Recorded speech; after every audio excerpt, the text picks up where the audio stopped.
Bonjour à tous, je suis très heureuse de vous retrouver pour la guidance des scorpions pour la semaine du 3 avril 2023. J'espère que vous allez tous très bien. Avant de commencer, je voulais juste dire un grand merci à vous tous et vous toutes qui vous êtes abonnés. Cette semaine, on a atteint les 1500 personnes. Je suis infiniment heureuse, ravie, parce que quand on a ouvert la chaîne fin septembre 2022, très sincèrement, je savais que je devais ouvrir la chaîne. Je savais pas pourquoi, je savais pas si j'allais vraiment pouvoir aider des gens. Donc je suis vraiment ravie qu'on soit 1500 aujourd'hui. Donc je vous dis un immense merci.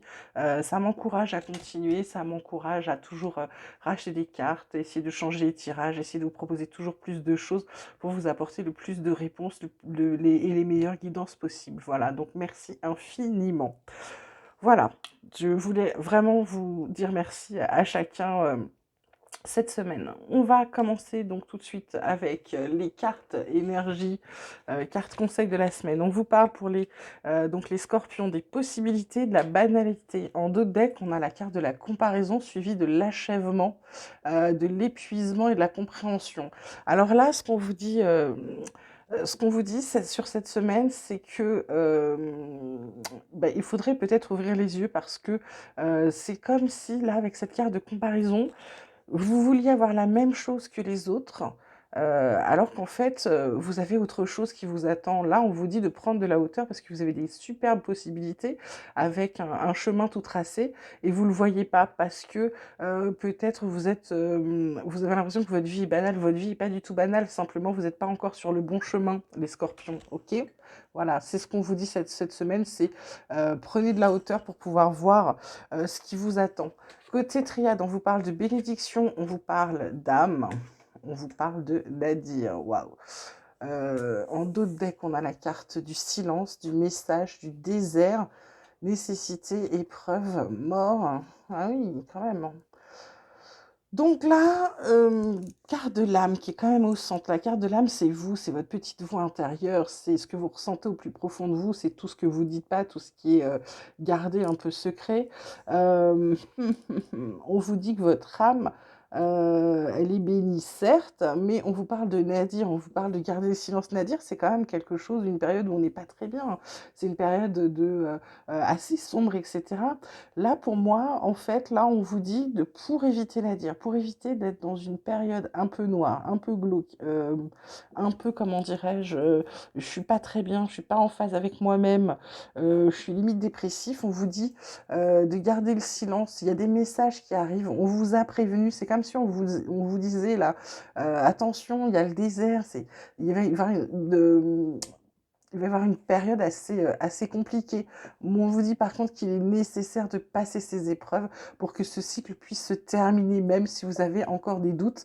Il y a des projets qui arrivent, d'accord, derrière, et des projets plutôt intéressants. Voilà, côté vie quotidienne, on vous parle d'accusation, on vous parle de réunion et on vous parle de miroir magnétique. En dos de deck, on a la carte de l'ouverture de la parole. Donc là, il y a des opportunités qui s'ouvrent à vous, il y a des ouvertures, il y a des choses qui viennent. La réunion, c'est peut-être, parce que je vois accusation, vous passez peut-être à l'action pour commencer quelque chose ou pour parce qu'avec cette table-là, pour moi, là, les scorpions, vous allez commencer, alors vous allez peut-être faire des négociations, pour certains côté pro, pour d'autres, c'est comme si vous alliez vous réunir avec des gens, alors attention, des gens qui vous connaissent très bien, des gens très proches, pour savoir comment vous passez à l'action en gros, ça va être pour faire votre plan d'action, d'accord? Parce que c'est ce que vous attirez à vous et du coup, il y a de belles ouvertures et avec cette carte de parole, vous discutez bien, là, pour une fois, vous n'êtes pas enfermé sur vous-même. Côté pro, côté activité, on vous parle de nouvelles, on vous parle de passion, on vous parle de retard. En dos de deck, on a la ruine, heureusement, l'étoile de la femme, la méchanceté, la stérilité, la clé de la destinée, mais c'est pas pour tout de suite. Donc, euh, là, en fait, la bonne nouvelle qui arrive, c'est de vous dire que vous allez peut-être vous mettre à travailler ou à travailler sur quelque chose qui vous passionne. Ça a pris du retard. Peut-être, alors la ruine, c'est pas ça. C'est pas la ruine, c'est vous avez raté des occasions peut-être dans le passé et du coup là on vous rappelle que si aujourd'hui vous galérez à ce point-là, c'est parce que dans le passé vous n'avez pas fait ce qu'il fallait pour aller vers quelque chose qui vous plaisait. Pour moi là vraiment il y a une bonne nouvelle pour vous dire que vous allez pouvoir faire le boulot qui vous plaît. Ça a juste mis un peu de temps parce qu'il a fallu que vous l'intégriez, il a fallu que vous preniez conscience qu'il vous manquait 2-3 petites choses. On vous dit attention, n'oubliez pas de toujours de remercier pour toutes les belles choses qui vous arrivent. Là, il y a une rupture de don, de ressenti. C'est comme si vous écoutiez plus votre intuition. Pourtant, c'est votre intuition qui vous guide. On vous demande de vous recentrer sur vous parce que c'est un peu le chaos dans votre tête.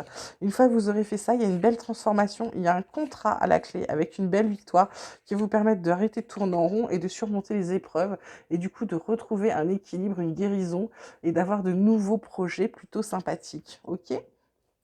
Côté sentimental, les scorpions, qu'est-ce qu'on vous dit? On vous dit emprise, bonté, couple. En dos de deck, on a jalousie, chance, harmonie. Dites donc.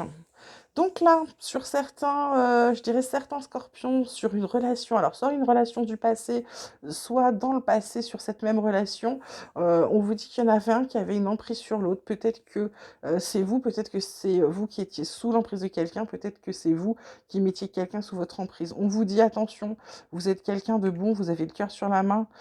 Si vous voulez sauver votre couple, l'emprise, on l'oublie.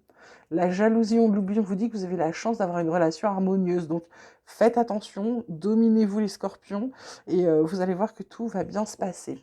Côté spirituel, côté éveil, santé, bien-être, etc., on vous parle d'animaux à poil et à plumes, d'envol harmonique et de compassion aimante. Là, ce qu'on vous dit sur cette semaine, on vous dit attention, peut-être qu'il y a les animaux. Certains ont je dirais des dons de voyance, des dons, ils ressentent les choses très très fort. Et donc là, ce qu'on vous dit, c'est peut-être que vous avez un animal totem, vous ne le connaissez peut-être pas encore. Donc si vous voyez plusieurs fois le même animal qui rôde autour de vous, ou qui a l'air de s'approcher de vous, alors que d'habitude il ne s'approche pas de vous, c'est peut-être que c'est votre animal totem. Donc je vous conseille pour certains d'aller regarder sur Internet ce que cet animal totem peut vous apporter, d'accord? Il y a un message forcément avec. Après, ça peut être aussi simplement où on vous conseille peut-être d'adopter un animal à poil ou à plume, hein. L'envol harmonique, c'est là on vous conseille de vous réunir. Ça m'étonne pas qu'elle soit sous la carte de l'âme. C'est vraiment en gros de réunir vos deux parties, votre mental et votre âme, c'est-à-dire votre petite voix intérieure, celle qui ressent tout, qui a gardé toutes vos blessures passées, etc., avec votre mental. En gros, il faut réunir les deux pour ne faire plus qu'un et pour pouvoir, je vous dis, être aligné et vous sentir vraiment drôlement mieux. Parce qu'une fois que vous aurez fait ça, vous allez être dans la compassion aimante, c'est-à-dire que vous allez être, comment dirais-je, vous êtes recentré sur vous-même, vous allez vous aimer de nouveau et vous allez savoir que pour chaque décision à prendre, la meilleure décision est celle qui vous fera du bien à vous. Ok? On termine comme d'habitude avec l'oracle des chercheurs de lumière. On va commencer donc avec la première carte, le domaine d'expérience, l'actualité pour vous. On vous parle de reconnaissance. Vous avez un besoin de reconnaissance, vous avez envie d'avoir de la reconnaissance, ou vous estimez peut-être que on devrait avoir de la reconnaissance pour vous. Et donc, votre besoin d'évolution, c'est le mouvement. C'est peut-être comment dirais-je, c'est peut-être de dire, bon, bah, ok, j'attends une reconnaissance, peut-être je suis pas au bon endroit pour avoir cette reconnaissance. Donc, en gros, le mouvement, il faut peut-être bouger, il faut peut-être changer quelque chose, peut-être changer de direction pour pouvoir avoir cette reconnaissance. Le message de l'alignement de lumière, de la méditation, vous parle de méditer sur votre abondance, parce que là, en gros, votre abondance, c'est pas l'abondance d'argent, c'est l'abondance qui vous manque justement à cause de la reconnaissance. C'est un peu comme si vous manquiez un peu d'amour, un peu de tout. Voilà. Là, vous êtes dans le manque. Donc là, on vous dit, repensez à votre abondance, repensez à ce dont vous avez besoin, méditez sur cette abondance.